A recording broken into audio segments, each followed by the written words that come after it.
पाण ॾोही आहियूं उन करे जो पाण प्यार के गली गली में ॻोल्हियो आहे। उहो ॾोह भिटाए खां अयास ताईं पाण खे विरसे में मिलियो आहे।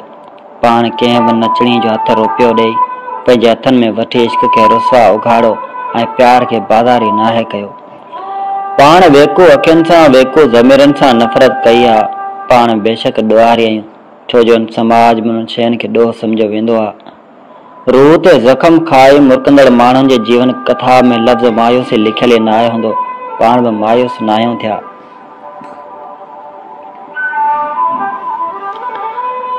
बेवफ़ा जफ़ाऊं बि जीअरनि सां ई कंदा आहिनि। यादि करणु ऐं विसारे छॾणु ॿई माण्हू जे मन जी वस न आहिनि हूंदा। नाता टुटंदा ई यादूं थियण लाइ आहिनि। रिश्ता जुड़ंदा ई ज़िंदगी जे काफ़िले खे अॻिते धिकण लाइ आहिनि। मजबूरियूं को न वणंदड़ रिश्तो त न आहिनि जो जंहिंखां मुंहुं मोड़े छॾिजे। छो तुन चंड जूं ॻाल्हियूं कजनि जेको अयामनि खां असांजे विच में असांजनि पंहिंजूं चाहतनि जो साखी आहे।